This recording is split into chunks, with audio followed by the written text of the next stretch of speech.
नमस्कार विद्यार्थी मित्रांनो, मी अभिजित पुन्हा एकदा तुमचं माझं युट्यूब चॅनल फ्युचर ब्युरोक्रॅट्सवर मनापासून स्वागत करतो. या चॅनलवर मी तुमच्यासाठी राज्यसेवेचा जो पूर्व परीक्षेचा पेपर 1 आहे जीएस, त्या पेपरचा एक अनालिसिसची व्हिडिओ सिरीज घेऊन येत आहे. त्या अंतर्गत आतापर्यंत आपण 2024चा जो पेपर आहे त्याचं कंप्लीट अनालिसिस झालेलं आहे आणि आता आपण 2023चा जो पेपर आहे त्याचा सेट ए आहे आणि हा पार्ट तिसरा असेल.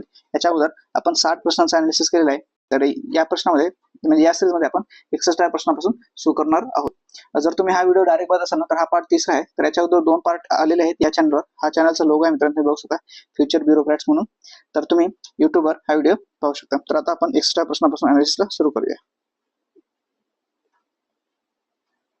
तर हा आहे 61वा प्रश्न, ज्याच्यामध्ये त्यांनी जे 0.10 m मोलार जलीय म्हणजे ॲक्वियस HCl चे द्रवणात पीएच काढण्यासाठी खालीलपैकी कोणता गणितीय संबंध वापरावा लागेल असे म्हणले. तर याच्यासाठी एक सिंपल फॉर्म्युला आहे, pH - log चा बेस 10 आणि कंसात आहे H+ आयनचं कॉन्सन्ट्रेशन. तर आता आपल्याला इथे बघू शकता आपण, तर हे log बेस 10 आणि H+ आयनचं कॉन्सन्ट्रेशन दिलेलं आहे 0.10 मोल. आता ह्याच 0.10 मोलला आपण असे लिहू शकतो 1.0 × 10⁻⁻1 मोल, बरोबर. तर आता ही जी व्हॅल्यू आहे ती आपण या सोल्युशन मध्ये म्हणजे या इक्वेशन मध्ये ठेवणार आहोत. तर त्याचं फायनल आन्सर येईल -log चा बेस 10 आणि 1.0 × 10⁻⁻1.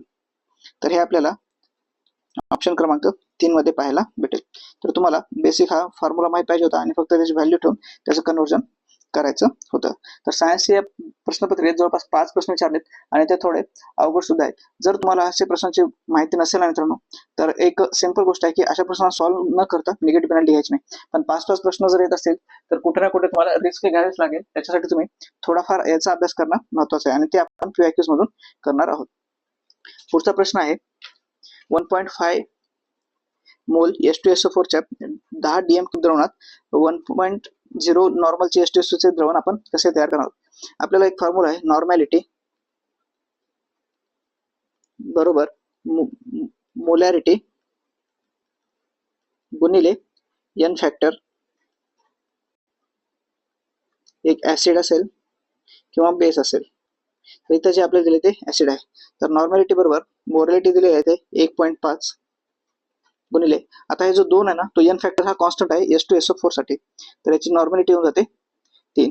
सेम आपण आता डायल्युशनचा फॉर्म्युला बघूया.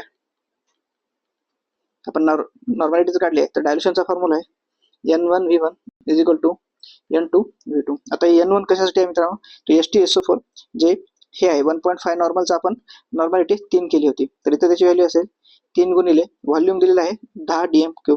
तर 10 बरोबर नॉर्मॅलिटी दुसऱ्याची आहे इथे 1 दिलेली आहे बघा, 1 आणि व्हॉल्यूम आपल्याला काढायचं आहे. तर हे 30 बरोबर 1 गुणिले V2 म्हणजेच V2 ची व्हॅल्यू येऊन जाते आपल्याला सरळ 30 बरोबर V2. पण आपल्याला हे V2 डायरेक्ट विचारलेलं नाही, कारण ऑलरेडी किती ऍड करावं लागेल असं विचारलेलं आहे. तर हे 30 तर त्याने दिलेलं आहे, वजा जे प्रश्नपत्रिकेत आपल्याला 10 DM3 दिलेला आहे तो मायनस करावा लागेल. तर आपल्याला 20 DM वॉटर ऍड करावं लागेल, तेव्हा आपल्याला ते डायल्युशनचं सोल्युशन भेटेल. तर ऑप्शन क्रमांक 3 मध्ये दिलेलं bye adding 20 DM3 of water हे आपलं योग्य उत्तर असेल, पर्याय क्रमांक 3. पुढचा प्रश्न आहे NH3 आणि BF3 यांच्या आकारांबद्दल खालीलपैकी कोणता पर्याय अचूक आहे. Which of the following is correct about shapes of NH3 and BF3. तर याचं उत्तर आहे मित्रांनो ऑप्शन क्रमांक 4. तर हे दोघे जणांना ट्रायगोनल, पिरॅमिडल आणि ट्रायगोनल प्लेनर म्हणजे एक त्रिकोण तयार करतात. आता NH3 तर आपण बघूया, हा N असेल, हे लोन पेअर आहे, त्याच्यावर इथे एक हायड्रोजन, इथे एक हायड्रोजन आणि इथे एक हायड्रोजन. तर हे असं एक स्ट्रक्चर तयार होते, म्हणजे पिरॅमिड सारखं स्ट्रक्चर तयार होते. तर हे BF3 चं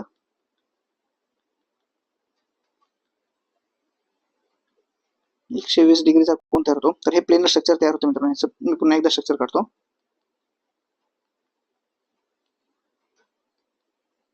याच्यावर एक लोन पेअर असते, तर असं एक ट्रायगोनल पिरॅमिड तयार होते. तर याने एक याचं प्लेन तयार होते मित्रांनो. तर ऑप्शन क्रमांक 4 मध्ये आहे. तर अशा प्रश्नासाठी ना थोडं सायन्सचे जे बुक्स आहेत आपले स्टेट बोर्डचे बुक्स काही NCERT त्याच्यामधून ते एक्झाम्पल्स घ्यायचे मित्रांनो. तर त्या बेसिक बुक्स वाचन आपल्याला असणं आवश्यक आहे. खालीलपैकी पुढचा प्रश्न आहे 64. खालीलपैकी कोणत्या हायड्रोकार्बनमध्ये 80% कार्बनचे प्रमाण असते. इथे कार्बनचं प्रमाण विचारलं मित्रांनो. याच्यासाठी आपल्याला मॉलिक्युलर मास काढून घ्यायचे प्रत्येक कंपाऊंडचं. त्याच्यामध्ये कार्बनचं प्रमाण किती आहे ते मोजायचं. तर सगळ्यात पहिला आपण यांचे फॉर्म्युला लिहून घ्या. बेन्झीनचा फॉर्म्युला आहे C6H6, मिथेनचा आहे CH4, इथेनचा आहे C2H6 आणि सायक्लोनचा हेक्झेनचा आहे C6H12. तर आपण आता यांचा फॉर्म्युला काढूया. सगळ्यात छोटा इथे मिथेन आहे, तर आपण मिथेन पासून सुरुवात करूया. CH4, C ची व्हॅल्यू इथे त्यांनी 12 दिलेली आहे, म्हणजे ॲटॉमिक मासवर 12 आणि कार्बन 1 आहे प्लस हायड्रोजन 4 आणि हायड्रोजनची व्हॅल्यू इथे 1 दिलेली आहे. तर हे 12 प्लस 4 16 होते. हे आलं टोटल. आता याच्यामध्ये आपल्याला कार्बनचं प्रमाण बघायचं. कार्बनची व्हॅल्यू येते 12, तर 12 भागिले 16 म्हणजे हे येते 3:4. 3:4 म्हणजे 75%. तर माझं मिथेन उत्तर नाही. आता आपण मिथेन बघूया, इथेन बघूया. सॉरी, इथेन आहे C2 आणि H6. C2 म्हणजे 12 गुणिले 2 प्लस 6 गुणिले 1, तर हे 24 प्लस 6 म्हणजे हे होतं 30. आता आपण 30 मध्ये कार्बनचं प्रमाण बघूया. 30 आणि 24 म्हणजे कार्बन भागिले टोटल, ठीक नाही. तर हे येते 3, तर आपण हे 3 भागले दिलं तर हे 8 आणि हे 10 म्हणजेच हे 80% होऊन जाते. तर आपलं उत्तर भेटलेलं आपल्याला इथे 2. आता सेम तुम्हाला कार्बन आणि हायड्रोजनची व्हॅल्यू ठेवून बेन्झीन मध्ये कार्बनचं किती प्रमाण आहे आणि सायक्लोहेक्झेन मध्ये कार्बनचं किती प्रमाण आहे ते काढायचं आहे. हे H12 आहे मित्रांनो, 12 आहे. तर आपलं उत्तर भेटलेलं आहे. आपल्याला मॉलिक्युलर मास काढायचं आहे आणि त्याच्यामध्ये कार्बनचं आपल्याला प्रमाण मोजायचं होतं की कोणत्या ह्याच्यात 80% कार्बन अवेलेबल आहे. पुढे अजून एक प्रॉब्लेम दिलेला आहे मित्रांनो, तो आपण बघूया. 180 ग्राम ऍसिटिक ऍसिड आणि 180 ग्राम पाणी एकमेकांत मिसळले तर तयार झालेल्या द्रवणात ऍसिटिक ऍसिडचा मोल फ्रॅक्शन किती असेल हे काढायचं आहे मित्रांनो. तर आपण आता याचं पहिलं पण इथे पण सुद्धा आपल्याला मॉलिक्युलर मास काढायचा आहे ऍसिटिक ऍसिडचा. इथे फक्त मास दिलेला आहे ग्राम मध्ये, तर आपल्याला आता मोलार मास काढायचा आहे, त्यांचा रेशो घ्यायचा आहे. पहिल्यांदा आपण मोलार मास काढूया. त्यासाठी आपण कार्बनची व्हॅल्यू इथे 12 दिलेली आहे. इथे व्हॅल्यू आहेत बघा 12, 2 कार्बन आहेत, हा एक प्लस 4 गुणिले 1, 4 मिथेन आहेत इथे 3 आणि इथे एक हायड्रोजन आहे प्लस ऑक्सिजन 2 आहेत, 2 गुणिले 16. तर याची सगळ्यांची व्हॅल्यू येते 24 प्लस 4 प्लस 32. तर ही व्हॅल्यू येऊन जाते 60 ग्राम पर मोल येते. सेम आपल्याला H2O साठी करायचे आहे. तर हायड्रोजन मध्ये 1 गुणिले 2 हायड्रोजन आहेत आणि ऑक्सिजनची व्हॅल्यू आहे 16, तर हे येऊन जाते 18. आता आपल्याला मोल ऑफ ऍसिटिक ऍसिड काढून घ्यायचं आहे मित्रांनो. हे झालं मॉलिक्युलर मास झाला होता. आता मोल काढायचं आहे. Mole of acetic acid AA लिहितो मित्रांनो. त्यासाठी मास भागिले मॉलिक्युलर मास. आता मास आहे 180 ग्राम भागिले ऍसिटिक ऍसिडचं मास आलं होतं 3, तर हे झालं 3 मोल. सेम आपल्याला H2O साठी काढायचं आहे. तर H2O सुद्धा मास 180 ग्रामच दिलेला आहे त्यांनी, पण याचा मॉलिक्युलर मास आलेला आहे 18, जे की इथे आहे. तर हे येऊन जातं 10. आता आपल्याला टोटल नंबर ऑफ मोल्स काढायचे आहेत. टोटल नंबर ऑफ मोल्स हे 3 प्लस हे 10, या दोघांचं ऍडिशन करायचं सरळ 3 प्लस 10 हे येऊन जाते 13 मोल्स.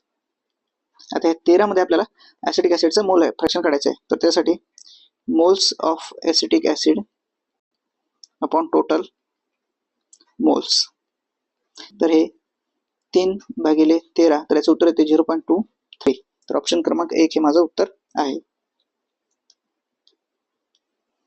आता हे दुसरा प्रश्न जाते, मी फक्त साइडलाईन करतो.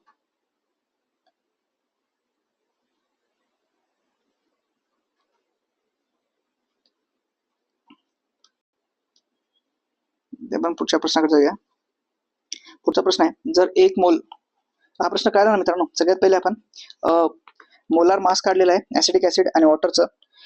नंतर आपण त्या दोघांचा मोल्स घेतलेले आहेत. ऍसिटिक ऍसिडचे मोल्स दिलेलं वजन म्हणजे मास अपॉन मॉलिक्युलर मास, तर 3 मोल आणि 10 मोल असं ऍसिटिक ऍसिड आणि पाण्याचं मोल आलेलं आहे. आणि त्या दोघांचे ऍडिशन करून आपण ऍसिटिक ऍसिडच्या मोलचं कन्सन्ट्रेशन काढलेलं आहे. तर हा फक्त व्हॅल्यू पुट्स करून काढायचं होतं बस, याच्यामध्ये एवढं सुद्धा. पण हा थोडासा किचकट प्रश्न होता, म्हणजे 2-3 स्टेप मध्ये याचं उत्तर येणार आहे. पुढचा प्रश्न आहे, जर 1 मोल आदर्श वायूचे आकारमान मानक तापमान आणि दाबाला 22.4 लिटर असेल तर सर्वकष वायू स्थिरांक R किती असतो? मित्रांनो, आयडियल गॅस विषयी बोललेला आहे. तर आयडियल गॅस एक इक्वेशन आहे PV is equal to n R T. तर आपल्याला ह्या आर ची व्हॅल्यू फाइंड करायची आहे. आणि हे स्टँडर्ड टेम्परेचर आणि प्रेशर म्हणलेलं आहे. स्टँडर्ड टेम्परेचर असते मित्रांनो 273 केल्विन आणि प्रेशर असते 1 ॲटमॉस्फिअरिक प्रेशर 1 ATM.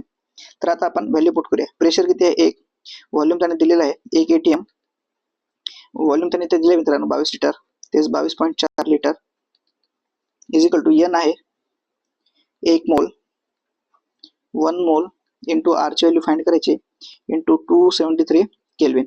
तर आता हे इकडचे जे मल्टिप्लाय मध्ये ते इकडे डिव्हिजन मध्ये येतील. तर 1 ॲटमॉस्फिअरिक प्रेशर गुणिले 22.4 लिटर भागिले 1 मोल गुणिले 273 केल्विन. तर हे 1 ATM कॅन्सल झाला आणि 273 ने जेव्हा 22.4 लिटरला आपण भागाकार जाईल जेव्हा, तर त्याचं फायनल आन्सर आहे 0.0821. ॲटमॉस्फिअरला ॲटमॉस्फिअर तसंच राहील, लिटरला लिटर तसंच राहील. जेव्हा हे खालचे असतात ना रेषेच्या खाली डिनॉमिनेटर मध्ये जेव्हा न्यूमरेटर मध्ये जातात तेव्हा त्यांच्यावर -1 फॅक्टर येतो, त्यावेळेस ते पर मोल पर केल्विन. तर ही त्याची फायनल व्हॅल्यू आहे जे की ऑप्शन क्रमांक 1 मध्ये. तुम्हाला फक्त हे आयडियल गॅस इक्वेशन माहित पाहिजे होतं मित्रांनो, PV is equal to nRT. तर या इक्वेशन मध्ये ह्या व्हॅल्यू पोस्ट ठेवून फक्त सिंपल डिवाइड करायचं होतं ना, तो आपलं उत्तर येऊन गेलं असतं. पुढचा प्रश्न आहे चुकीची जोडी शोधा म्हणते. तर पुढचा प्रश्न मित्रांनो खरंच हा थोडा मी डिफिकल्ट कॅटेगरीमध्ये ठेवेल, कारण ह्या फॅमिलीज आहेत प्लांट स्पेसीसच्या आणि त्या फॅमिलीमध्ये कुठली प्लांट येते तर यांच्या जोड्या आहेत. तर याचं सरळ उत्तर आहे म्हणजे कंपोसिटी आणि क्युलिसिएसी हे त्याचं उत्तर आहे, जी चुकीची जोडी शोधायला सांगितली. बाकीच्या तिन्ही जोड्या ह्या बरोबर आहेत. तर असा हा प्रश्न ना हार्ड असतात. तर मी म्हणतो जर तुम्हाला माहित नसेल ना तर खरंच असे प्रश्न सोडू नका, कारण असे प्रश्न परीक्षेमध्ये ऍग्रिकल्चरचे जे स्टुडंट आहेत ऍग्रिकल्चरच्या मॅथ्ससाठी करतात, फॉरेस्टच्या मॅथ्ससाठी काम करतात आणि इंजिनिअरिंग सर्व्हिसेससाठी जे प्रिपेअर करतात ना, म्हणजे इंजिनिअरिंगसाठी नाही तर नाहीच, पण ऍग्रिकल्चर आणि फॉरेस्ट जे वनसेवा आणि कृषी सेवेसाठी आता एकच प्रिलिम्स आहे ना, सर्वांसाठी कंबाईन गॅझेटेड प्रिलिम्स केले आपण, तर त्यांच्यासाठी असे प्रश्न येतात. तर तुम्ही घाबरून जाण्याची गरज नाही, पण हा PIQ अनालिसिस करत चला, म्हणजे जेणेकरून तुम्हाला आयडिया येत जाईल की कशा प्रकारचे प्रश्न येतात. पुढचा प्रश्न आहे प्रकाश संश्लेषण दॅट इज फोटोसिंथेसिस मध्ये आधारित प्रक्रियेचे महत्वाचे कार्य काय. आता प्रकाश संश्लेषण हे आपण ऊर्जा निर्मितीसाठी करतो.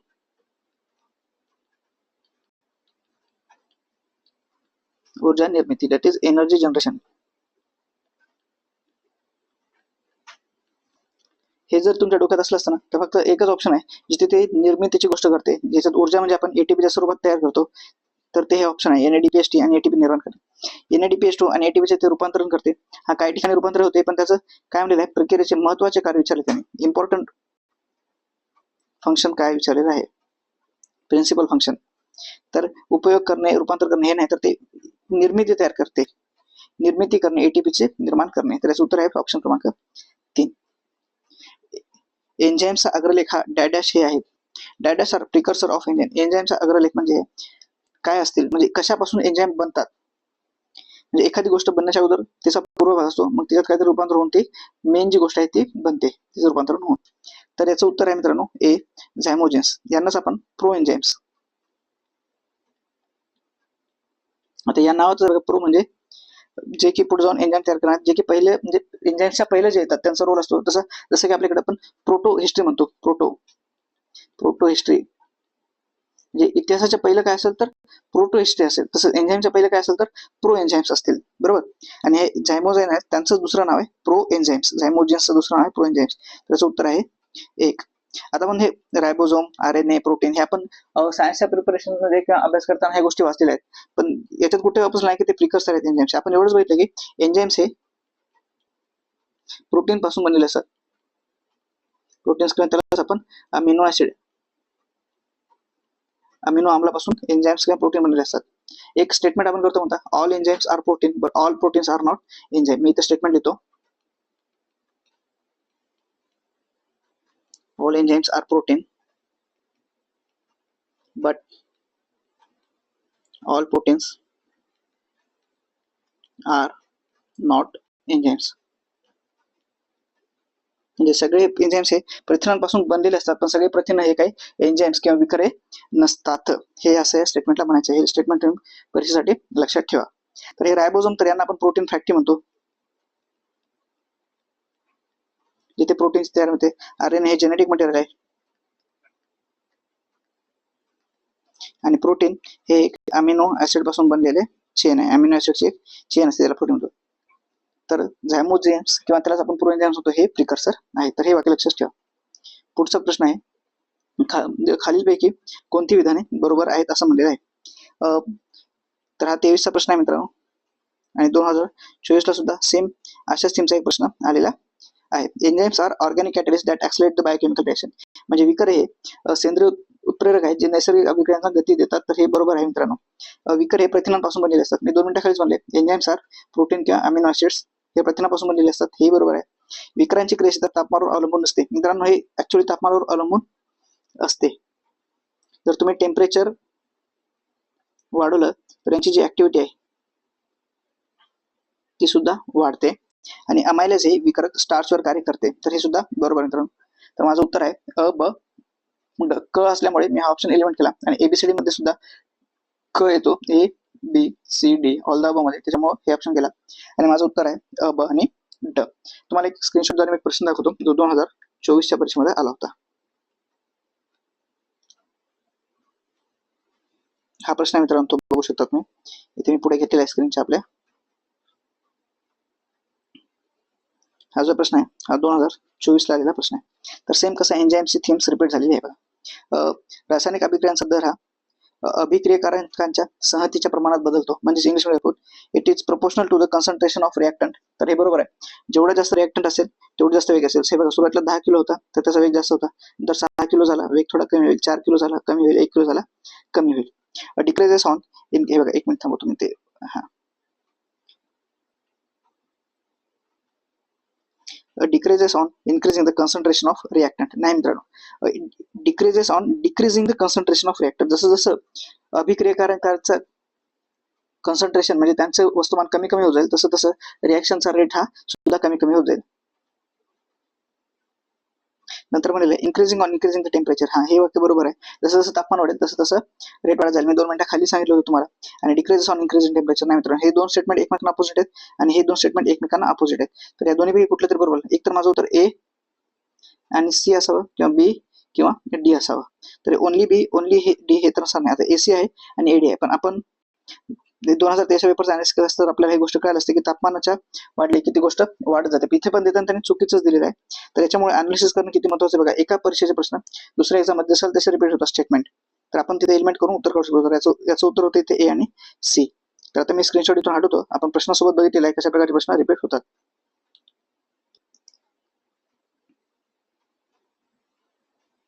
तर याचे उत्तर आपल्याला भेटलेलं आहे की ते तापमानावर अवलंबून असते. जसं जसं तापमान वाढेल तसं त्यांची ऍक्टिव्हिटी वाढत जाते. तर हे होतं या प्रश्नाचं अनालिसिस. आन्सर आहे याचं ए बी डी.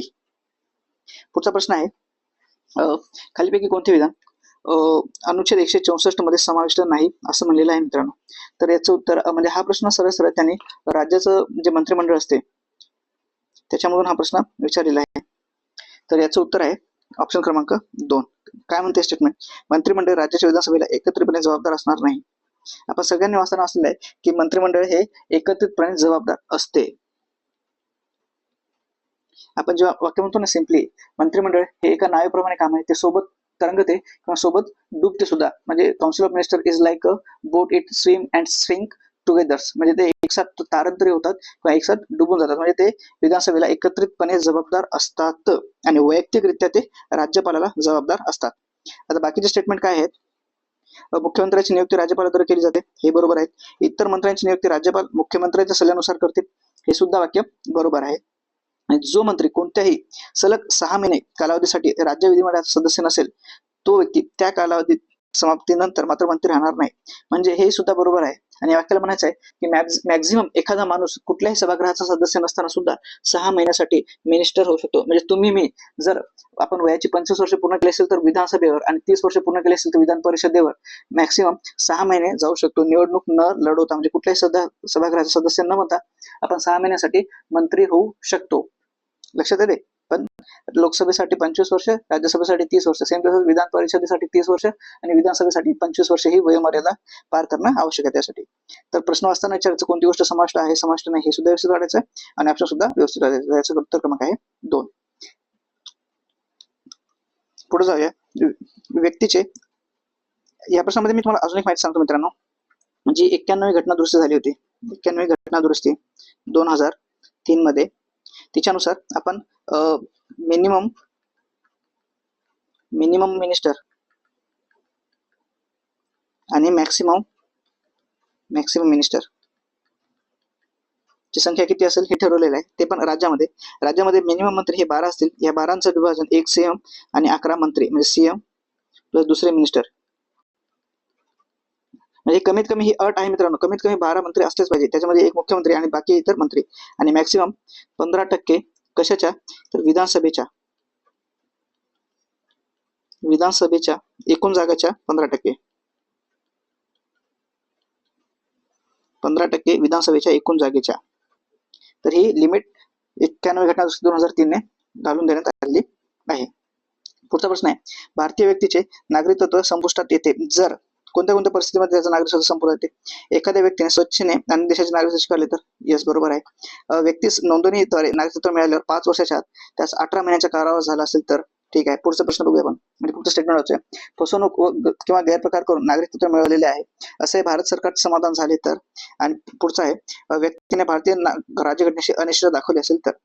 तर याचं उत्तर आहे मित्रांनो अ, क आणि ड बरोबर आहे. अ, क, ड कुठे आहे? इथे. आता बी मध्ये ही जी 18 महिन्याची तरतूद आहे ना ती चुकीची आहे. तिथे 24 महिने म्हणजेच 2 वर्ष. 24 महिने किंवा 2 वर्षाची जर जेल झाली असेल, त्याला कारावास झाला असेल तर तो बाद ठरेल. आता हा 2023 चा प्रश्न आहे मित्रांनो. 2024 मध्ये सुद्धा नागरिकत्व या घटकावर एक प्रश्न आलाय. मी तुम्हाला तो दाखवून देतो लगेच. हा तो प्रश्न आहे. आता तुम्ही पाहू शकता.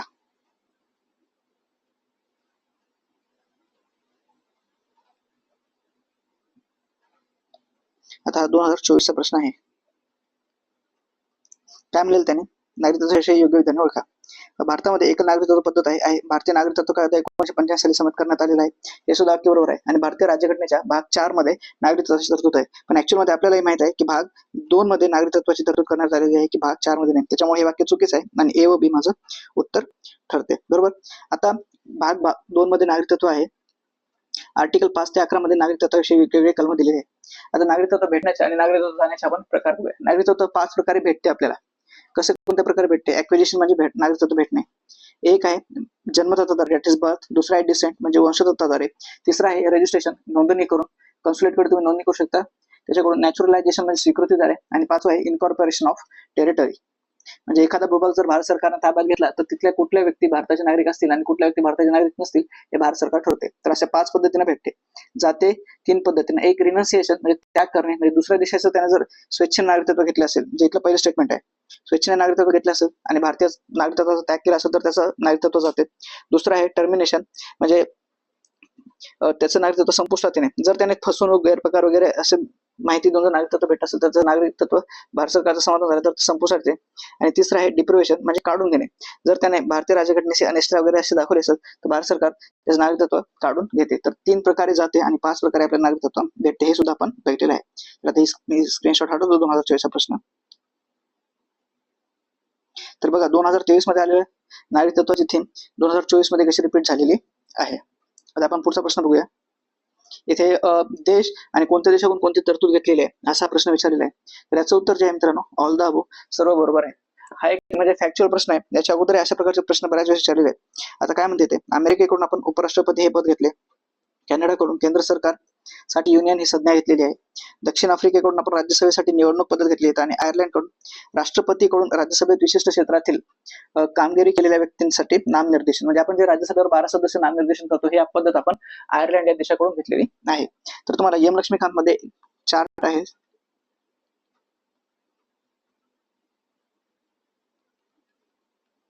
एम लक्ष्मीकांत हे जे पुस्तक आहे एम लक्ष्मीकांत सरांचं इंडियन पॉलिटी, या बुक मध्ये एक चार्ट दिलेला आहे त्याने. तर तिथे तुम्ही बघू शकता कोणत्या देशाकडून कोणत्या तरतूद घेतल्या. आपण सोर्स पण बघितला आणि प्रश्नाचा अनालिसिस सुद्धा केलेला आहे. संसदीय राजभाषा समितीचे मुख्य उद्देश खालीलपैकी कोणते आहेत हे ओळखायचे आहे मित्रांनो. आता हे संसदीय राजभाषा समिती आहे तर ते संसदेच्या निगडीत निर्णय घेईल. तर या अनुषंगाने आपण प्रश्नाचा अनालिसिस करणार आहोत. संघाच्या म्हणजे युनियनच्या अधिकृत उद्देशांसाठी हिंदी भाषेचा वापरात झालेल्या प्रगतीचा आढावा घेणे आणि हिंदीचा वापर वाढवा यासाठी शिफारशी करणे. नवीन घटक राज्यांच्या भाषिक मागणीकडे लक्ष देणे आणि त्या संदर्भात सूचना करणे. तिसरं वाक्य आहे धोक्यात आलेल्या भाषा ओळखणे आणि त्यांच्या संरक्षणासाठी शिफारसी करणे. चौथा स्टेटमेंट आहे स्थानिक भाषा शिक्षणाचे परीक्षण करणे आणि त्रिभाषा सूत्रीचा प्रभावी अंमलबजावणी करणे यासाठी शिफारसी करणे. तर आता जी संसदीय राजभाषा समिती आहे तिचं फक्त कार्य आहे फक्त म्हणजे केवळ हे ते काम करते. आता हे कुठे ना कुठे करंट अफेअर्स मध्ये ही न्यूज असेल तिथून हा प्रश्न बनलेला असावा. आता आपण दुसरंच बघितलं जर एखादं नवीन राज्य निर्माण झालं तर त्यांच्या भाषिक मागण्याकडे लक्ष देणे हा त्या संदर्भात सूचना करणे. तर आता ते राज्य ठरवलं की आपल्याला कोणती भाषा राज्यभाषा म्हणजे त्यांची जी कामकाजाची भाषा असेल त्याकडे वगैरे हे करणं. हा त्यांची जर मागणी वगैरे असेल तर त्यांच्यासाठी वेगवेगळे आयोग बसतात. सेम तसंच त्रिभाषा शिक्षणाच्या सूत्रीचा प्रभावी करण्यासाठी सुद्धा वेगळे आयोग बसतात. जसे की आता कस्तुरीरंगन आयोग आला होता शिक्षणाचा त्यांनी त्रिभाषा सूत्रीचा अवलंब करण्याचे भाष्य केले. त्याच्या अगोदर 1968 साठी कोठारी कमिशन आलं होतं शिक्षणावरचं त्यांनी सुद्धा त्रिभाषा सूत्राचा अवलंब करण्यासाठी शिफारस किंवा सूचना केल्या होत्या. सोबतच धोक्यात आलेल्या भाषा ओळखणे आणि त्यांचे संरक्षण करणे हे तर मिनिस्ट्री ऑफ आर्ट म्हणजे कल्चरचं काम वगैरे आहे ज्या काही भाषा वगैरे संवर्धन करण्यासाठी आहे. तर हे संघ भाषा समितीचा हे मुख्य उद्देश नाही. त्याचा उद्देश आहे की युनियनच्या अधिकृत उद्देशांसाठी हिंदी भाषेचा वापर करणे. तर केवळ हे माझं उत्तर आहे. पुढचा हा प्रश्न कॅन्सल झाला मित्रांनो. आता पुढचा प्रश्न बघूया आपण. हा प्रश्न पण खूप व्यवस्थितरित्या तुम्ही अनालिसिस केला ना तर भविष्यात येणाऱ्या प्रश्नासाठी हा खूप मार्गदर्शक प्रश्न आहे. तर या पुस्तकात त्याने बिगर घटनात्मक संस्था म्हणजे नॉन कॉन्स्टिट्युशनल बॉडीज कोणत्या आहेत हे ओळखायला सांगितले. तर याच्या अगोदर मी तुम्हाला पहिलं कशा प्रकारे या प्रश्नासाठी अभ्यास तयारी करायची हे 2 मिनिटांमध्ये सांगतो. एक तुम्ही चार्ट तयार करा ज्याच्यामध्ये घटनात्मक नंतर बिगर घटनात्मक त्याच्यानंतर वैधानिक आणि चौथा बिगर घटनात्मक व बिगर वैधानिक.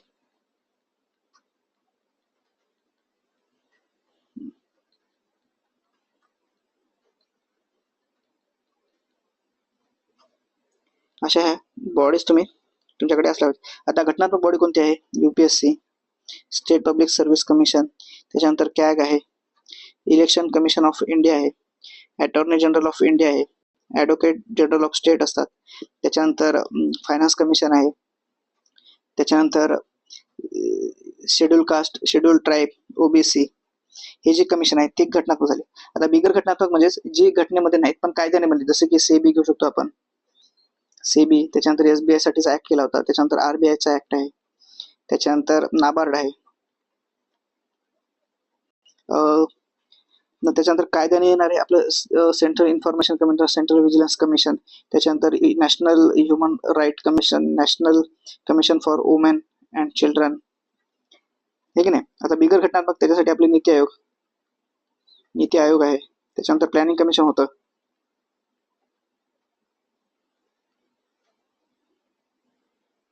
प्लॅनिंग कमिशन ज्याला नियोजन आयोग म्हणतो आपण म्हणजे घटनेमध्ये नाही आणि कुठल्या कायद्याने नाही ते फक्त कार्यकारी प्रणालीच्या एक्झिक्युटिव्ह ऑर्डरने तयार करण्यात आलेलं आहे. तर आपण इथे बघूया आता बिगर घटनात्मक म्हणले तर नीती आयोग तर ही बिगर घटनात्मक आणि वैधानिक आहे तर हे आहे राज्य वित्त आयोग. इथेच फायनान्स कमिशन गेलं सेम तसं इथं स्टेट फायनान्स कमिशन हा घटनात्मक आहे त्याच्यामुळे गेला. राष्ट्रीय मागासवर्गीय आयोग OBC जो इथे लिहिला आपण तो घटनात्मक आहे त्याच्यामुळे हा गेला. केंद्रीय माहिती आयोग सेंट्रल इन्फॉर्मेशन कमिशन CIC हा वैधानिक आहे पण बिगर घटनात्मक आहे त्याच्यामुळे हे माझं उत्तर असणार. तर माझं उत्तर असेल 1 आणि 4 बरोबर. तर तुम्हाला ही लिस्ट अजून वाढवायची आहे याच्यात कोणत्या कोणत्या गोष्टी येतात हे तुम्हाला व्यवस्थितरित्या करून जायचं आहे. पुढचा प्रश्न आहे लोकपाल आणि लोकायुक्त सुधारणा अधिनियम 2016च्या मुख्य तरतुदी कुठली प्रमुख तरतूद आहे ती ओळखायच्या आहेत. तर या प्रश्नाचं मी पहिले तुम्हाला उत्तर सांगून देतो. अ ब आणि ड आहे. आता क का नाही कारण क हे थोडं एक्सटेन्सिव्ह आहे. सर्व घटक राज्यांनी लोकायुक्त पदाची स्थापना 1 वर्षाच्या आत करावी असे बंधनकारक करण्यात आलेलं आहे. ऍक्च्युअली ही तरतूद ना याच्यामध्ये थोडी सूट देण्यात आलेली आहे. आता बाकीचे स्ट्रीम स्टेटमेंट आपण बघूया. त्याने लोकपाल आणि लोकायुक्त अधिनियम 2013 जो जानेवारी 16 2014 मध्ये लागू झाला होता त्या सुधारणा केल्या. हे बेस ऍक्ट होता याच्यामध्ये 2016 ला अमेंडमेंट आलेली आहे. बरोबर आहे. सार्वजनिक लोकांनी पब्लिक सर्व्हंट्सच्या मालमत्तेच्या आणि दायित्वाचे तपशील सादर करण्याच्या तरतुदी संबंधित असलेले 2013च्या कायद्यातील कलम 44 मध्ये देखील दुरुस्ती करण्यात आलेली आहे. हे सुद्धा बरोबर आहे मित्रांनो. त्याच्यानंतर दुरुस्तीद्वारे ड स्टेटमेंट आहे दुरुस्तीद्वारे सार्वजनिक सेवकांनी मालमत्तेचे आणि दायित्वाचे तपशील 30 दिवसाच्या आत सादर करण्याच्या कालावधीची तरतूद हटवण्यात आलेली आहे. हे सुद्धा बरोबर आहे. तिसरं स्टेटमेंट हे थोडं एक्स्ट्रीम होतं आणि आपण विनाकारण म्हणजे जास्त प्रभाव भर देतो त्याला सर्व घटक राज्यांना वगैरे म्हणून तरी मूळ याच्यात होती पण नंतर ती 2016च्या याच्याने ती शिथिल करण्यात आलेली आहे. तर तुम्हाला आता लोकपाल थोडे डिटेलमध्ये अभ्यास करून जायचा आहे. आपल्याकडे जे पॉलिटिचं पुस्तक असेल तुमच्याकडे ते करणं. त्यांचा कार्यकाळ किती आहे, त्यांचं मिनिमम अपॉइंटमेंटचं वय किती असतं, त्याच्यानंतर लोकपाल आणि लोकायुक्त यांच्यासाठी एक सर्च कम सिलेक्शन कमिटी असते. म्हणजे कोणती व्यक्ती लोकायुक्त आणि लोकपाल म्हणून यांची निवड करायची, यांच्यासाठी ना एक सर्च कम सिलेक्शन कमिटी असते. त्या कमिटीचे मेंबर कोण कोण असतात ते सुद्धा करून जाणं महत्वाचं आहे. पुढचं आहे राष्ट्रीय मागासवर्ग आयोगाचे कर्तव्य खालीलपैकी कोणते आहे ते ओळखा. याच्या अगोदर मी 2 मिनिटात तुम्हाला राष्ट्रीय मागासवर्ग आयोगाविषयी माहिती देतो. या आयोगाला 102वी घटना दुरुस्ती म्हणजे कॉन्स्टिट्यूशनल अमेंडमेंट ऍक्ट 2018 नुसार घटनात्मक दर्जा भेटलाय. घटनात्मक दर्जा भेटलाय आणि याच्यानुसार कलम 338B हे ऍड केलेलं आहे, ज्याच्यामध्ये याचे कार्य व कर्तव्य आणि रचना यांच्याविषयी बोललेलं आहे. आणि त्याच्यासोबतच कलम 343 कलम 342A नुसार राष्ट्रपती SCBC म्हणजेच सोशली आणि इकॉनॉमिकली बॅकवर्ड जे लोक आहेत ना त्यांची एक लिस्ट तयार करण्याचा अधिकार राष्ट्रपतींना देण्यात आलेला आहे. आता बघूया आपण यांचे अधिकार काय काय आहेत, कर्तव्य काय. सामाजिक आणि शैक्षणिक दृष्ट्या जर आपण सोशली आणि एज्युकेशनली बॅकवर्ड क्लासेस सामाजिक आणि शैक्षणिक दृष्ट्या मागास वर्गाच्या हक्काच्या आणि संरक्षणापासून वंचित राहण्याच्या संदर्भात विशिष्ट तक्रारींची चौकशी करणे हे सुद्धा आहे. एकदम जनरलिस्टिक स्टेटमेंट आहेत, एकदम लॉजिकल स्टेटमेंट आहेत, कॉमन सेन्स आहे ह्या स्टेटमेंटमध्ये. वाचताना ना थोडंसं आपलं म्हणजे माइंड ओपन ठेवायचं आहे आणि सर्वांच्या भल्यासाठी, कारण एखाद्या गोष्टीवर अन्याय होतो त्यावेळेस आयोग आलेला आहे. जसं की शेड्यूल कास्टसाठी आहे, शेड्यूल ट्राईबसाठी, आता हे ओबीसी म्हणजे त्याच्यावर होणारे अन्याय अत्याचार आणि त्याच्या प्रगतीसाठी हा आयोग काम करतो. हे डोक्यात ठेवून ऑप्शन वाचायचे. सामाजिक आणि शैक्षणिक दृष्ट्या मागास असलेल्या वर्गाच्या सामाजिक आर्थिक विकासामध्ये सहभाग होणे आणि सल्ला देणे हे बरोबर आहे. सामाजिक आणि शैक्षणिक दृष्ट्या मागास असलेल्या वर्गाचे संरक्षण, कल्याण, विकास आणि प्रगती इत्यादी यासंबंधित इतर कार्य पार पडणे आणि ऑप्शन आहे चौथा वैल्पिक सर्वसार्थ. हे तिन्ही कामं हे आयोग करते. पुढचा प्रश्न आहे चुकीची जोडी ओळखा म्हणलेला आहे. इकडे राष्ट्रीय पक्ष दिलेला आहे आणि त्यांचं स्थापना वर्ष दिलेलं आहे. त्याचं उत्तर आहे बहुजन समाज पक्ष कम्युनिस्ट पार्टी ऑफ इंडिया, जी की 1920 रोजी स्थापन झालेली आहे. या पार्टीची खासियत अशी मित्रांनो, ही पार्टी भारताच्या बाहेर स्थापन झालेली आहे. जी ताश्कंद म्हणजे तेव्हाचा USSR United state of Soviet रशियाचा, सोव्हिएत रूस ज्याला म्हणतो आपण, सोव्हिएत रशिया त्याचा भाग होता. पण नंतर USSRचं विघटन झालं आणि वेगवेगळे देश तयार झाले. तर तेव्हा 1920 मध्ये ताश्कंद स्थापन झाले. तर याचे मेन कार्यकर्ते होते एम एन रॉय यांनी याच्या स्थापनेत महत्वाची भूमिका बजावलेली आहे. एम एन रॉय यांना आपण भारतीय साम्यवादी चळवळीचे जनक सुद्धा म्हणतो, बरोबर. तर 1920 मध्ये स्थापन झाला होता. पुढचा प्रश्न आहे बघा, हा पण एकदम म्हणजे थोडा तुलनेने सोपा प्रश्न होऊ शकतो, म्हणजे आपण याला लेवल 1 मध्ये ठेवूया. लेवल 1 मधला हा प्रश्न आहे आणि यांनी इकडे भाग दिलेत वेगवेगळे आणि इकडे राज्यघटनेच्या कोणत्या तरतुदीसोबत तो मॅच होतो ते आपल्याला योग्य जोड्या जुळवायच्या आहे. तर भाग हे याच्यामध्ये संघराज्य व त्याचे कार्यक्षेत्र दिलेले आहे. तर अचं उत्तर 4 असावं. अचं उत्तर 4 या ठिकाणी आहे आणि या ठिकाणी आहे. आता भाग 3 मध्ये मूलभूत हक्क आहेत आणि चं उत्तर मला 1 पाहिजे, तर चं उत्तर 1 आहे. तर माझं उत्तर मला भेटून गेलेलं आहे मित्रांनो. तर याच्या अगोदर सुद्धा त्यांनी पार्ट्सवर आणि आर्टिकलवर प्रश्न विचारलेले आहेत. आता आपण 2 मिनिटाखालीच बघितलं होतं की भाग 2 मध्ये नागरिकत्व आहे, म्हणजे चं 3 इथेच होतं. तर एवढं जर माहित असलं ना तर आपल्याला उत्तर भेटलं असतं. कारण आपण बघू शकतो ना, हा जो नागरिकत्वावरचा प्रश्न होता, हे नागरिकत्व कशामध्ये आहे, पार्ट 2 मध्ये आहे, जे की मी स्क्रीनशॉट मध्ये तुम्हाला दाखवलेलं होतं.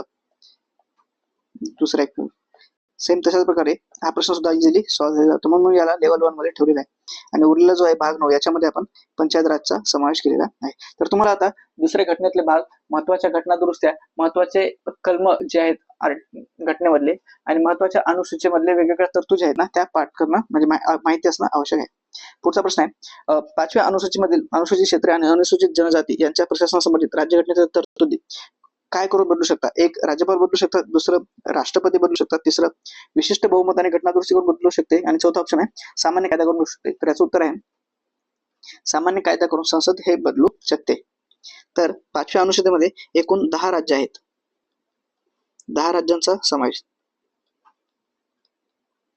तर याच्यात कोणती राज्य नाहीत मी ते सांगतो, जे की 6व्या अनुसूचित आहेत. 6th अनुसूची, त्याच्यामध्ये 4 राज्य आहेत. ते 4 राज्य कोणते आहेत? एक आहे आसाम, दुसरा आहे मेघालय,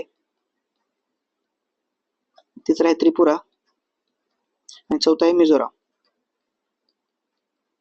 तर ही 4 राज्य जे आहेत हे 6व्या अनुसूचीमध्ये येतात आणि बाकीचे उरलेल्या 5व्या अनुसूचीत 10 राज्य येतात. आता हे 10 राज्य कोणते आहेत हे तुम्हाला होमवर्क आहे, अनालिसिस तुम्हाला हे करून जायचं आहे, त्याचा म्हणजे होमवर्कचा अभ्यास करायचा आहे. पुढचा प्रश्न आहे त्यांनी स्कीमवर विचारलेला आहे बघा.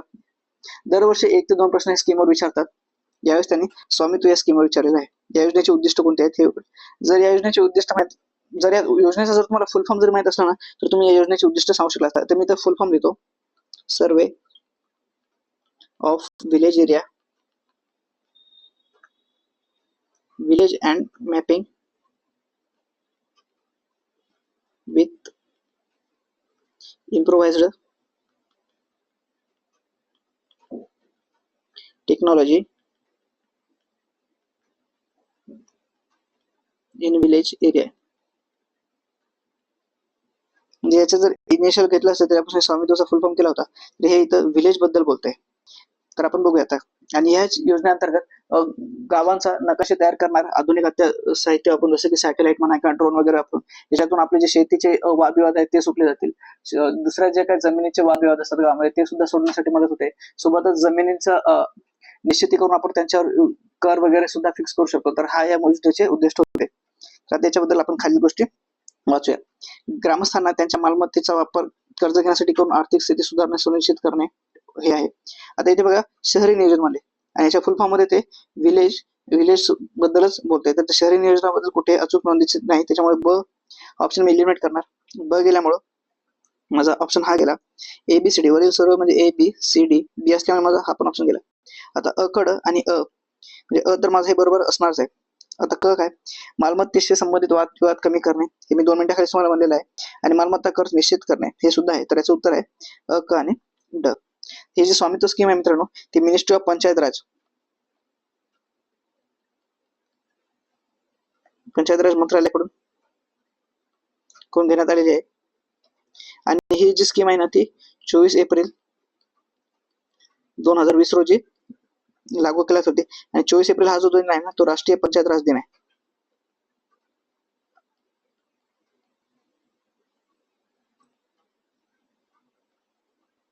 राष्ट्रीय पंचायती राज दिन म्हणून आपण सुद्धा साजरा करतो 24 एप्रिल. ही तारीख माहित असू द्या मित्रांनो. पुढचा प्रश्न आहे मित्रांनो 0 आवर विषयी प्रश्न विचारलेला आहे. आता 0 आवर हे काय कॉन्सेप्ट आहे, शून्य प्रहरी काय गोष्ट आहे याच्याविषयी माहिती विचारलेली आहे. तर खाली स्टेटमेंट दिलेलं आहे. प्रश्न उत्तराचा तास आणि कागदपत्र ठेवण्याआधीची वेळ आणि सभागृहात कोणतेही सूचीबद्ध कामकाज सुरू होण्यापूर्वीची वेळ शून्य प्रहार म्हणून ओळखली जाते. एक्झॅक्टली हेच त्याचं फीचर आहे मित्रांनो. म्हणजे तो कुठला आता टाइम गॅप कुठला आहे, क्वेश्चन आवर म्हणजे प्रश्न तास, आणि जो रोजचा अजेंडा सुरू होतो ना रोजचा कार्यकाळ, जो रोजचा अजेंडा असतो याच्यामध्ये जो गॅप आहे तोच आहे 0 आवर.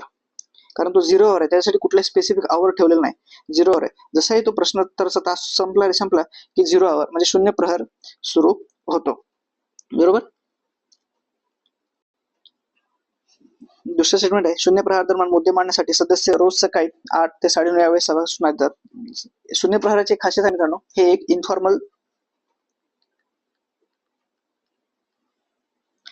इन्फॉर्मल डिव्हाइस आहे. म्हणजे याच्यासाठी कुठलीही तरतूद नाही मित्रांनो, कुठलीही सूचना द्यायची गरज नाही, याच्यात किती प्रश्न विचारावे याची लिमिट नाही आणि कोणतेही व्यक्ती मंत्र्यांना प्रश्न विचारू शकतो. आणि म्हणजे हे कुठलीही सूचनेची गरज नाही वगैरे. आणि ह्याचं मी खास म्हणजे कुठेही मेन्शन नाही, not mention in rule of procedure.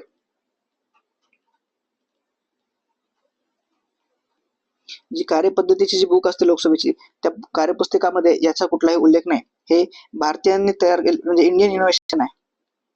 भारतीय लोकशाही प्रणालीमध्ये तयार झालेलं एक नवीन तत्व आहे, इंडियन इनोव्हेशन आहे.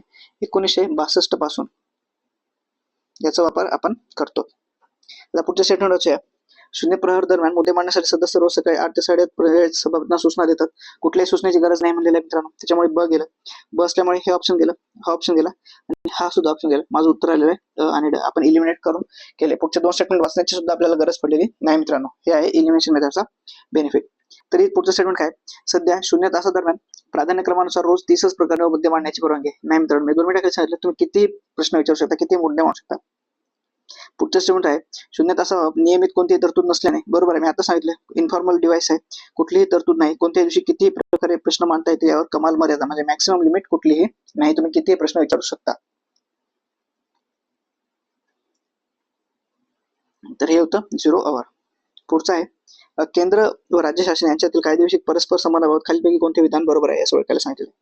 आता केंद्र आपल्या संविधानामध्ये वेगवेगळ्या सूची आहेत मित्रांनो, या सूचीमध्ये वेगवेगळे विषय आहेत.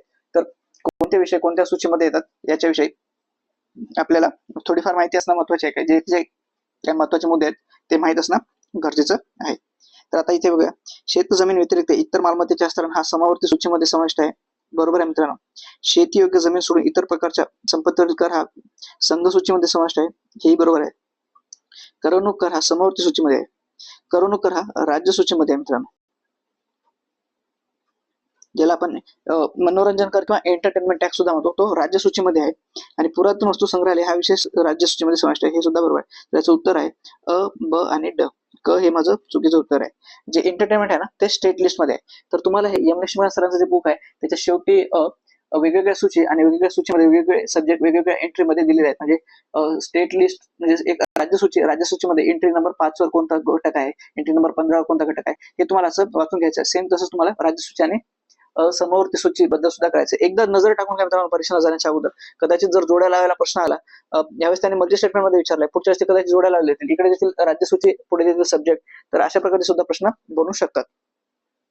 पुढचा प्रश्न आहे, घटना परिषदेमध्ये विस्तृत चर्चा होऊन पुढीलपैकी तरतुदीचा समावेश करण्यात आलेला आहे, खालीलपैकी कोणत्या अनुच्छेदाचा समावेश त्यात नव्हता.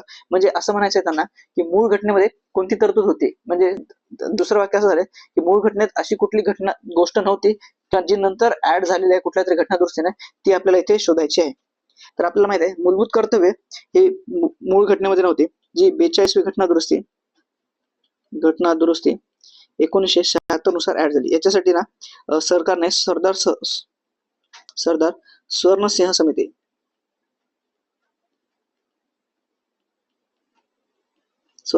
स्थापन केली होती. यांनी शिफारशी केल्या होत्या की मूलभूत कर्तव्य ऍड करावी, त्याच्यानुसार ही मूलभूत कर्तव्य आहे. तर फक्त म्हणजे इथे हेच बरोबर आहे. बाकी घटना दुरुस्तीची तरतूद कलम 368 नुसार घटना दुरुस्ती तरतूद, 352 नुसार राष्ट्रीय आणीबाणी आणि कलम 123 नुसार वट हुकूम, ज्यालाच आपण ऑर्डिनन्स कार्ड पॉवर म्हणतो प्रेसिडेंटची, ते सुद्धा मूळ घटनेतच होते. तर याचं उत्तर आहे फक्त बरोबर. आता इथून पुढे मित्रांनो करंट अफेअर्सचे प्रश्न तयार होतात. करंट अफेअर्सच्या प्रश्नाचं हे अनालिसिस करणं पेक्षा करंट अफेअर्सच्या प्रश्नाचा सोर्स काय हे जास्त कळून घेणं आपल्याला खूप महत्वाचं राहणार आहे. कारण करंट अफेअर्स हे आज म्हणजे खूप डायव्हर्स सेक्शन मधून येतात. तर त्याच्यासाठी ना आपल्याला करंट अफेअर्सच्या प्रश्न, आता हे झालेला प्रश्न तर रिपीट होणार नाही, जीएसचे प्रश्न रिपीट होतात, जे आपण स्क्रीनशॉटच्या माध्यमातून सुद्धा बघितले की कसे प्रश्न या वर्षीचा प्रश्न पुढच्या वर्षी वगैरे येतो. पण करंट अफेअर्सची थीम रिपीट होईल, पण एक्झॅक्टली प्रश्न वगैरे रिपीट होणार आहेत. म्हणजे यावेळेस त्यांनी, आता हा प्रश्न बघा 86 नंबरचा, नोव्हेंबर 2022 मध्ये 10वा आंतरराष्ट्रीय पर्यटन मार्ट कोणत्या राज्यात आयोजित करण्यात आला होता. तर याचं उत्तर आहे मिझोराम. आता हा प्रश्न तर रिपीट नाही होणार. हा का, आता ते लेटेस्ट वाला आंतरराष्ट्रीय पर्यटन मार्ट कुठे झाला हे विचारतील, किंवा मागचे 4 पर्यटन मार्ट एका साईडला देतील, 10वा 11वा 12वा असे, आणि इकडे राज्य देतील जोड्या लावायला. तर आपल्याला अशा प्रकारची सुद्धा प्रश्नाची तयारी करून चालायचं आहे.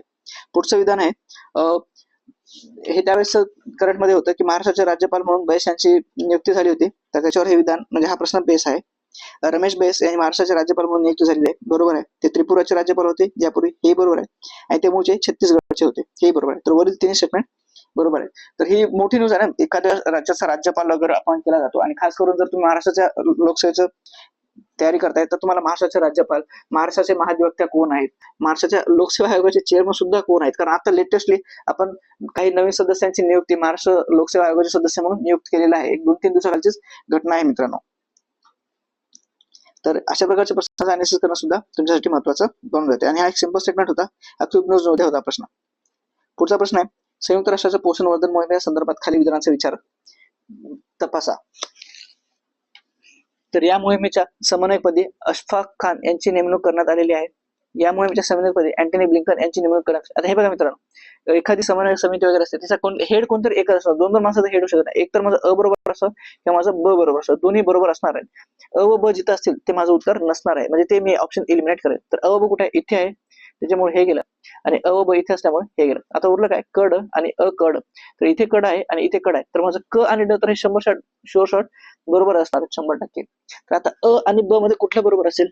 तर आता कड सोबत आता या दोन्हीपैकी कोणाची तरी एकाची नियुक्ती केली असेल, एकतर अँटनी ब्लिंकन असेल किंवा अशफाक खान असेल. जर तुम्हाला काहीच माहिती नाही, ब्लँक आहात अशा प्रश्नावर, तर इथे ऑप्शन काय दिलाय? फक्त अ क ड, ऑप्शन क्रमांक 3 बघा. तर इथे माझं सरसर उत्तर सुद्धा 3च येऊन जाते, अकड. म्हणजे जर अँटनी ब्लिंकन असतील तर बकड असा ऑप्शन हवा असायला होता. जर त्यांची नियुक्ती झाली असती, तुम्हाला काहीच माहित नाही, एक लॉजिक लावायचं होतं, तर बकड असं कुठलं ऑप्शन नाही ना. तर मग या ठिकाणी आपण फक्त अकड हा एकच ऑप्शन आहे, आणि मग तेच आपलं उत्तर सुद्धा असणार आहे. पुढचा प्रश्न बघूया आपण मित्रांनो. 2023 मध्ये महाराष्ट्र राज्याच्या अर्थसंकल्पामध्ये कोणत्या महामंडळाची स्थापना करण्याची घोषणा करण्यात आलेली होती? तर याचं उत्तर आहे हे उमाजीराजे जगत ज्योती महात्मा वर्षाचं आर्थिक विकास महामंडळ आणि संत काशीबा गुरव आर्थिक विकास महामंडळ. हे जे मराठवाडा दुग्ध विकास महामंडळ आहे, हे फार जुनं महामंडळ आहे. याची काही 23 मध्ये स्थापना झालेली नव्हती. तर याचं उत्तर असेल अ क आणि ड, ऑप्शन क्रमांक 2. तर तुम्हाला महाराष्ट्र राज्याचं बजेट सोबतच केंद्र सरकारचा बजेट यांच्याविषयी अचूक डाटा तुमच्याकडे असणार. नवीन नवीन स्कीम्स जे येतात, नवीन योजना येतात आर्थिक महामंडळ स्थापन करणे. कारण आता हा बघू शकता अर्थसंकल्पातल्या याच्यात दुसरा प्रश्न आहे. याच्या पहिले त्याने एका स्कीमवर प्रश्न विचारला होता, स्वामित्व, जी की केंद्र सरकारची स्कीम होती. 2024 मध्ये त्यांनी ओडिशा सरकारची एक स्कीम विचारलेली आहे. सोबतच त्यांनी केंद्र सरकारच्या एका स्कीमवर, म्हणजे 2024 मध्ये 3 प्रश्न आहेत स्कीमवर. 2023 मध्ये हे दुसरा प्रश्न आहे. तर अशा प्रकारे अर्थसंकल्प हा महत्वाचा बनत जातो. खालीलपैकी कोणते शहर 2023 मध्ये 5व्या आसियान इंडिया बिझनेस समिटचे यजमान होते? त्याचं उत्तर आहे मित्रांनो क्वालालंपूर, जे की मलेशियामध्ये आहे. तर उत्तर क्रमांक 3. तर आता हा प्रश्न रिपीट नाही होणार, पण ही थीम रिपीट होईल ना. इंडिया आशियन बिझनेस समिट काय आहे? आपल्याला एशियन माहित पाहिजे, एशियन कंट्रीज कोणत्या कोणत्या आहेत, एशियन कुठल्या रिजन मध्ये येतात वगैरे. तर आपण एशियन ही आंतरराष्ट्रीय संघटना आहे, कुठले येतात? तर साऊथ ईस्ट एशियामधले 10 देशांची ही संघटना आहे. आता हे देश वगैरे कोणते आहेत ते तुम्ही स्वतः तुमचं ते होमवर्क असेल ते तुम्ही तयार करून जायचं. एशियन, ब्रिक्स, त्याच्यानंतर नाटो, कारण नाटो सुद्धा खूप न्यूज मध्ये होते. त्याच्यानंतर आपण SCO, शांघाय कॉर्पोरेशन ऑर्गनायझेशन, इंडियाचा मेंबर आहे. त्याच्यानंतर बिमस्टेक. तर या सगळ्या वेगवेगळ्या आंतरराष्ट्रीय संघटना आहेत, यांचा तुम्हाला अभ्यास करणं महत्वाचं आहे. पुढचा प्रश्न आहे, समेत शिखरजी हे तीर्थक्षेत्र गेल्या काही दिवसांपासून चर्चेत होत आहे. या तीर्थक्षेत्राविषयी खालील विधाने ओळखा. आता मी तुम्हाला 2 मिनिटात हे समेत शिखरजी काय आहे हे सांगतो. समेत शिखरजी हे जैन समुदायाचे एक धार्मिक स्थळ आहे, आणि ते आहे झारखंडमध्ये.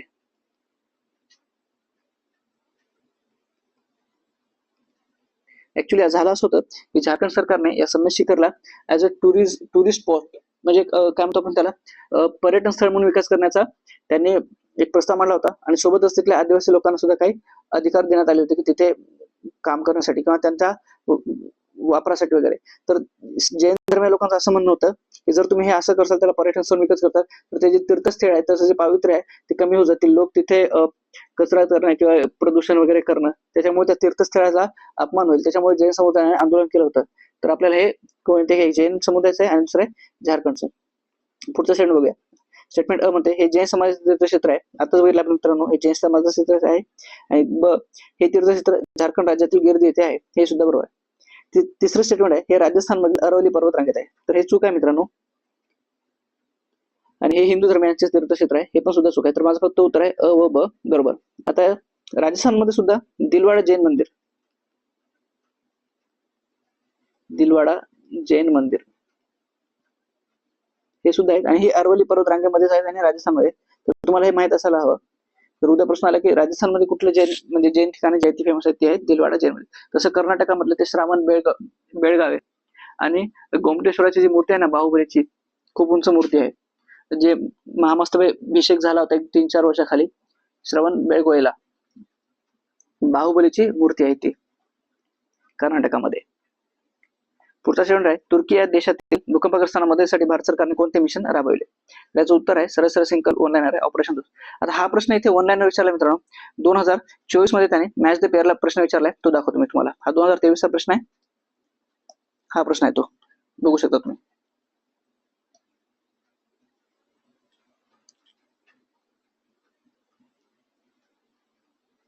तर हा 2024चा प्रश्न आहे 94. इथे परदेशातील भारतीय नागरिकांना संरक्षणासाठी राबवलेला मोहीम आणि देश. ऑपरेशन अजय, गंगा, देवशक्ती, कावेरी विचारले आणि इकडे देश विचारले. तर हे 2024च्या पेपरचं डिटेल अनालिसिस झालेलं आहे. क्वेश्चन नंबर 94 आहे. जर तुम्ही 2024च्या पेपरचं अनालिसिस बघितलं असेल तर तुम्ही याच्या 2024च्या याच्या अगोदर अपलोड केलेला आहे व्हिडिओ, तर तुम्ही ते 2024च्या पेपर सुद्धा अनालिसिस करू शकता. म्हणजे कसा 2023चा आपल्याला त्यांनी आयडिया दिली होती की ते वेगवेगळ्या देशांसोबत ऑपरेशन विचारणार आहेत. 2023ला त्याने एक विचारला होता, ठीक आहे ना, एक प्रश्न विचारला. 2024ला त्यांनी 4 विचारलेत. इकडे 4 ऑपरेशन आणि इकडे मॅच द पेअर लागले. तर कशी थीम रिपीट होते हे आपल्याला पीएफक्यू अनालिसिस मधून कळते. आता उदाहरणार्थ सध्या ऑपरेशन ब्रह्मा चालू आहे. म्यानमारमध्ये भूकंप आला होता, तर त्यासाठी आपण ब्रह्मा देश म्हणतो म्यानमारला, म्हणून ऑपरेशन ब्रह्मा हे नाव ठेवले लक्षात राहण्यासाठी. आणि ऑपरेशन सिंधू इराण आणि इस्रायलचं जे काही युद्ध चालू होतं तिथून भारतीयांना वाचवण्यासाठी, इराणमधून बाहेर काढण्यासाठी ऑपरेशन सिंधू केलेलं आहे. तर याच धर्तीवर आपण मिलिटरी एक्सरसाइज, कोणत्या देशासोबत कोणत्या मिलिटरी एक्सरसाइज हे आपलं होमवर्क असेल. जर 2025ला प्रश्न आले, कारण त्याने 2019ला फॉरेस्टची जे एक्झाम होते त्या एक्झाम मध्ये त्याने हँड इन हँड हे कोणत्या देशासोबत मिलिटरी एक्सरसाइज करतो हे विचारलं होतं. तर असे सिंगल विचारलं होतं, तर कदाचित यावेळेस ते असं मॅच द पेअरला विचारू शकतात. तर ते आपल्याला तयारी असणं महत्वाचं आहे 2025च्या परीक्षेसाठी. तर आता मी स्क्रीनशॉट इथून रिमूव्ह करतो. पुढचा प्रश्न आहे UN कॉप 2015च्या संदर्भात खालीलपैकी कोणते विधान बरोबर आहे ते ओळखायचं आहे. या परिषदेत जागतिक जैवविविधता करारास मंजुरी देण्यात आलेली आहे. जनरलिस्टिक स्टेटमेंट आहे मित्रांनो, आणि बरोबर आहे स्टेटमेंट. बायोडायव्हर्सिटीसाठी ॲग्रीमेंट साईन करण्यात आलेला होता. दुसरा स्टेटमेंट आहे जागतिक जैवविविधता करार अमेरिकेच्या अध्यक्षतेखाली झाला. तिसरं स्टेटमेंट आहे UN कॉप 2015चे अध्यक्षपद चीनने भूषवले. 2 मिनिटाखाली बघितलं होतं त्याने आपल्याला 2 अध्यक्ष 2 प्रश्न विचारला होता, आणि आता लगेच इथे 2 देश देऊन विचारलाय. म्हणजे दोन्हीपैकी कोणतं तरी एक माझं उत्तर असणार आहे. दोन्ही तर नसणार आहे, म्हणजे ब व क सोबत नसणार. त्याच्यामुळे हा स्टेटमेंट मी काढून टाकतो. आणि अ बरोबर आहे तर मला अ पाहिजे. आता अ कड आणि अ ब.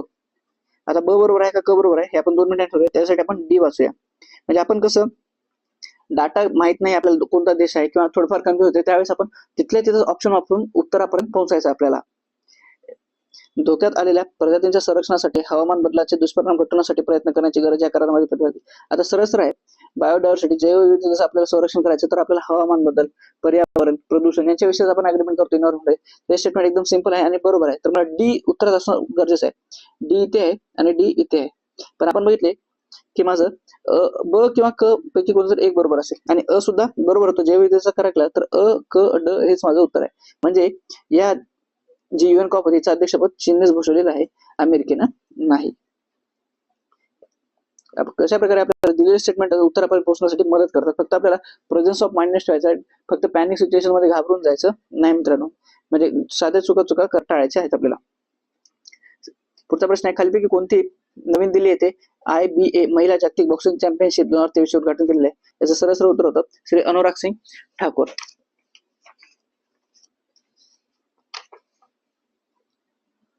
आता अशा प्रकारचे प्रश्न विचारू शकतात ते वन लाईनर, पण आपल्याला हे वन लाईनर की नाही फक्त एक परीक्षेच्या 10-15 दिवस अगोदर कुठल्या तरी इयरबुक मधून वाचून जाणं महत्वाचं आहे. कारण 1-2 प्रश्न वन लाईनवर येतात आणि 2-3 प्रश्न म्हणजे आपले 4 ते 6 मार्क होतात. तर हे 4 ते 6 मार्क आपल्या हक्काचे असतात. हे आपण वारंवार म्हणजे न्यूजपेपर म्हणा किंवा कुठल्याही करंट अफेअर्स मॅगझिन वगैरे असेल तिथून वाचून घेऊन आपल्याला हे क्वेश्चन्स सॉल्व्ह करायचे. पुढचा प्रश्न आहे मित्रांनो, इकडे त्याने अर्जुन पुरस्कार विजेते व्यक्ती दिलेले आहेत आणि पुढे त्यांच्या खेळाविषयी माहिती दिली आहे. तर कोणकोणत्या खेळाचे आहे तर याचं उत्तर आहे ऑप्शन क्रमांक 3. म्हणजे भक्ती कुलकर्णी या बुद्धिबळ खेळत होत्या, साक्षी कुमारी कबड्डी आणि लक्ष्मण सेन बॅडमिंटन. तर म्हणजे रिव्हर्स केलं, एबीसी ला 3-2 एकाचा सिक्वेन्स देऊन टाकलेला आहे. सिंपल. तर आजच्या प्रकारचे प्रश्न विचारतात ते. तर आता लेटेस्ट मध्ये अर्जुन पुरस्कारांचं वितरण झालेलं आहे. त्याच्यानंतर पद्म अवॉर्डचं पण वितरण झालेलं आहे.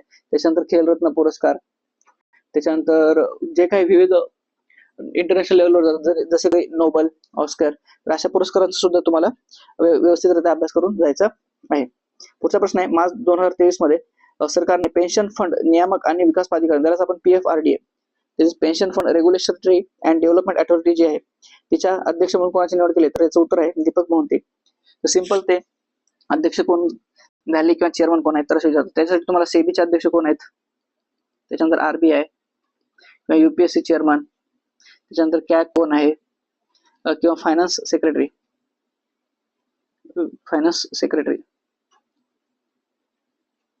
वित्त सचिव किंवा विदेश सचिव कोण आहेत, तर अशा प्रकारची कोणाची नियुक्ती झाली असेल महत्वाच्या घटनात्मक बॉडीवर किंवा महत्वाच्या पदावर जर त्याची नियुक्ती झाली असेल, इलेक्शन कमिशनर कोण आहेत, इलेक्शन कमिशनर ऑफ इंडिया वगैरे कोण आहेत, तर ह्याची तुम्हाला माहिती असणं आवश्यक आहे. जोड्या लावायला सुद्धा येऊ शकतात किंवा वंदन करतात. आता पुढचा आहे 25वी राष्ट्रीय ई गव्हर्नन्स परिषद 2000 कोठे आयोजित करण्यात आली. हा सुद्धा सिंपल वरनारा प्रश्न होता. उत्तर आहे कटरा व जम्मू काश्मीर. युनेस्कोने 2023 आंतरराष्ट्रीय शिक्षण दिन कोणत्या देशात मुली आणि महिलांसाठी समर्पित केला? तर याचं उत्तर आहे अफगाणिस्तानमध्ये महिलांसाठी समर्पित केलेला आहे मित्रांनो. कदाचित वाटू शकत नाही अफगाणिस्तान हे उत्तर वगैरे असे म्हणून, पण अफगाणिस्तानसाठी समर्पित केलेला आहे. पुढचा प्रश्न आहे 2023 मध्ये कोणत्या देशाने ब्रिटिश राजेशाहीचा उल्लेख चलनी नोटेवर वगळला आहे? तर याचं उत्तर आहे ऑस्ट्रेलिया. म्हणजे ऑस्ट्रेलिया हे एक डॉमिनियन होते, म्हणजे वसाहत होते ब्रिटिश साम्राज्या अंतर्गत, जसं की कॅनडा वगैरे पण आता पण आहेत ते. पण ऑस्ट्रेलियाने त्यांच्या चलनी जी नोट होती करन्सी ऑस्ट्रेलियन डॉलर, त्याच्यावरून ब्रिटनचा जो शाही उल्लेख होता, राजशाही उल्लेख, त्याला काढून टाकण्यात आलेला आहे. आणि हा 2023च्या अनालिसिसचा हा 100वा प्रश्न आपण म्हणू शकतो. आणि अशा प्रकारे आपण सक्सेसफुल 100 प्रश्नाचं अनालिसिस केलेलं आहे. आता हा 24वा प्रश्न याने पद्म पुरस्कार विचारलेले आहेत. 2024 ला सुद्धा त्यांनी पद्म पुरस्कार प्रश्न विचारलेला आहे मित्रांनो. आता 2024च्या पेपरमध्ये मी 2025 जे पद्म पुरस्कारांचं वितरण झालेलं आहे, पद्म अवॉर्ड्स, यांचं डिटेलमध्ये तिथे माहिती वगैरे दिलेली आहे, इन्फॉर्मेशन दिलेली आहे 2025 साठी. तुम्ही 2024चा जो PYQ आहे त्याचा अनालिसिसचा व्हिडिओ आहे ना, तो तुम्ही नक्कीच पाहिजे, जेणेकरून तुम्हाला 2025 साठी फायदा होईल. आता या प्रश्नाचं आपण उत्तर अनालिसिस करूया. आता हा मॅच द पेअर आलेला प्रश्न आहे. तर रमेश पतंगे इकडे त्याने व्यक्ती दिलेली आहे आणि ती कोणत्या क्षेत्राशी निगडीत आहे हे सुद्धा विचारलेलं आहे. तर रमेश पतंगे हे जे आहेत ना, हे मित्रांनो साहित्य आणि शिक्षण या क्षेत्राशी संबंधित आहेत. म्हणजे अचं दोन मला इथे भेटते आणि अचं दोन मला इथे भेटते. तर माझं हे आणि हे उत्तर नसणार आहेत, म्हणजे मी सरळ त्यांना कॅन्सल करून टाकेल. आता पुढचा प्रश्न आहे बी. डॉक्टर महेंद्र पाल, आता यांच्या नावातच हे डॉक्टर आहे, तर हे सायन्स किंवा मेडिसिन, फार्मास्युटिकल अशा क्षेत्राशी निगडीत असतील, तर ते इथं विज्ञान आणि अभियांत्रिकी आहे की नाही. तर सिंपल बचं एक तर मला माझं उत्तर भेटून गेलेलं आहे. पुढे उमाशंकर पांडे हे सामाजिक कार्य आणि परशुराम खुने हे कला या क्षेत्राशी निगडीत आहेत. तर आतापर्यंत आपण 100 प्रश्नाचं अनालिसिस केलं आहे. तर माझं उत्तर मला इथे ऑप्शन क्रमांक 4 हे माझं उत्तर आहे. तर तुम्हाला परीक्षेला जाण्यासाठी पद्म पुरस्कार, नोबेल पुरस्कार, ऑस्कर, साहित्य कला अकादमीकडून भेटणारे पुरस्कार, महाराष्ट्र शासनाचे वेगवेगळे पुरस्कार जसे की महाराष्ट्र भूषण पुरस्कार आहे, त्याच्यानंतर जी गौरव पुरस्कार, पण म्हणजे कोणत्या पिक्चरला कुठला, किंवा best movie award, best actor, actress, म्हणजे महिला कलाकार, पुरुष कलाकार, तर अशा प्रकारचे करून जाणं महत्वाचं आहे. जर तुम्हाला काही डाऊट्स असतील, तुमचे डाऊट्स असतील किंवा क्वेश्चन असतील, तर तुम्ही मला कमेंट मध्ये विचारा. सोबतच तुम्हाला जर हे व्हिडिओ सिरीज आवडत असेल तर तुम्ही या सिरीजला नक्कीच लाईक करा मित्रांनो, आपल्या मित्रांसोबत शेअर करा. चॅनलला जर तुम्ही फर्स्ट टाइम व्हिजिट करत असाल तर तुम्ही सबस्क्राईब करा.